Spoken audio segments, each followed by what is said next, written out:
श्री कृष्ण और सुदामा की दोस्ती। अधयतो वापि दरिद्रो वा दुःखित सुखितोपि वा असंगतश्च सदोषश्च व्यस्यः परमागतिः। अर्थात चाहे धनी हो या निर्धन, दुःखी हो या सुखी, निर्दोष हो या दोषयुक्त, एक मित्र ही मनुष्य के जीवन का सबसे बड़ा सहारा होता है। जब बात परम मित्रता की हो तो जिस अनन्य उदाहरण की छवि हमारे मस्तिष्क में अंकित होती है वह है भगवान श्री कृष्ण और सुदामा की अटूट मित्रता।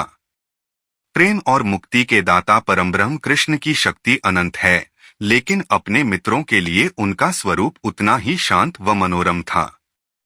श्री कृष्ण और सुदामा की मित्रता की मधुर गाथा अत्यंत ही शुभकारी व अनन्य है, जिससे हम आपको अवगत कराने जा रहे हैं।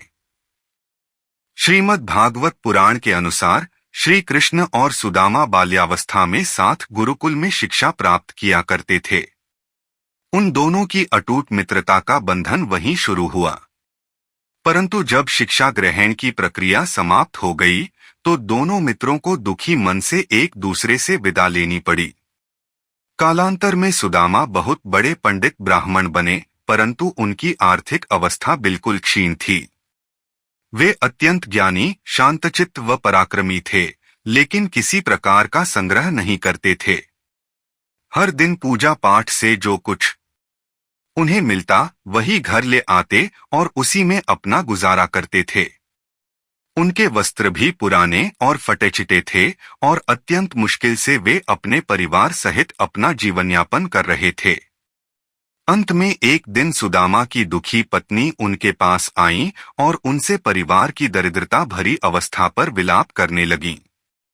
भूख के मारे वह भी अपने पति की तरह दुबली हो गई थीं। सहसा वह अपने पति से बोली, स्वामी, जब स्वयं परम करुणावतार श्री कृष्ण आपके बाल सखा हैं, तो आप हमारे परिवार की करुण अवस्था के बारे में उन्हें क्यों नहीं बताते? आजकल प्रभु का वास द्वारकापुरी में ही है और मुझे पूरा विश्वास है जब उन्हें आपकी इस अवस्था का पता चलेगा तो वे आपकी सहायता अवश्य करेंगे। कई बार विनम्रता पूर्वक प्रार्थना करने के कारण सुदामा उनकी बात मानकर द्वारका जाने के लिए तैयार हो गए। मन ही मन उन्होंने सोचा, कृष्ण से सहायता मांगना या ना मांगना विशेष बात नहीं, परंतु इस अवसर पर उन्हें अपने बाल सखा के दर्शन हो जाएंगे, यह उनके जीवन का एक बड़ा लाभ है। यह विचार करते हुए उन्होंने अपनी पत्नी से कहा, प्रिय, अगर घर में भेंट देने योग्य कोई सामग्री है तो उसे बांध दो। इतने वर्षों के बाद मैं कृष्ण से खाली हाथ तो नहीं मिल सकता हूँ। ब्राह्मणी ने तब एक मुट्ठी चूड़ा एक पोटली में बांधकर अपने पति को दिया और वे द्वारका के लिए निकल पड़े।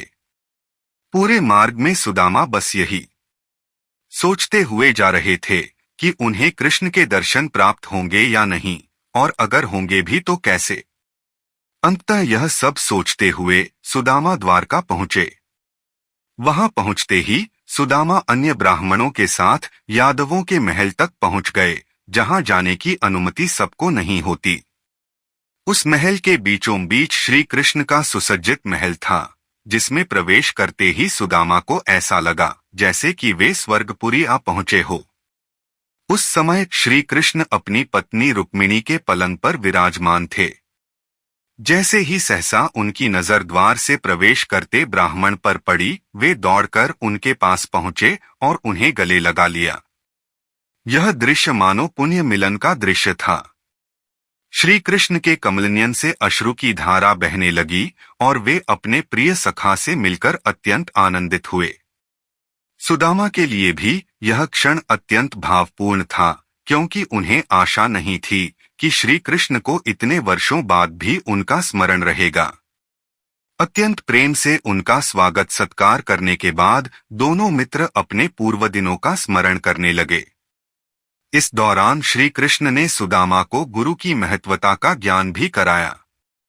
श्री कृष्ण ने कहा, प्रिय सखा, तुम्हें वे सारे क्षण याद होंगे जब संदीपनी मुनि के आश्रम में हमें शिक्षा दी जाती थी, जब हर क्षण गुरु हमारी बाधा विपत्तियों में हमारे साथ होते थे। मनुष्य का जीवन भी यही है प्रिय। उनके जीवन में गुरु स्वरूप में मैं ही क्षण अत्यंत भावपूर्ण था, क्या कि उन्हें आशा नहीं था कि श्री कृष्ण को इतने वर्षों बाद भी उनका स्मरण रहेगा। अत्यंत प्रेम से उनका स्वागत सत्कार करने के बाद दोनों मित्र अपने पूर्व दिनों का स्मरण करने लगे। इस दौरान श्री कृष्ण ने सुदामा को गुरु की महत्वता का ज्ञान भी कराया। श्री कृष्ण ने कहा, प्रिय सखा, तुम्हें वे सारे क्षण याद होंगे जब संदीपनी मुनि के आश्रम में हमें शिक्षा दी जाती थी, जब हर क्षण गुरु हमारी बाधा विपत्तियों में हमारे साथ होते थे। मनुष्य का जीवन भी यही है प्रिय। उनके जीवन में गुरु स्वरूप में मैं ही हूँ। गुरु की ही कृपा से मनुष्य शांति का अधिकारी होता है। इसके पश्चात कई दिनों तक सुदामा ने श्री कृष्ण के पास रहकर आनंद का उपभोग किया। उन्होंने पत्नी का दिया हुआ चूड़ा भी कृष्ण को दिया, जिसे उन्होंने बड़े प्रेम से खाया। इन सब के बीच सुदामा अपने सखा से मदद नहीं मांग पाए और अपने घर लौटने लगे। लेकिन परमात्मा तो सबके मन की बात जानते हैं।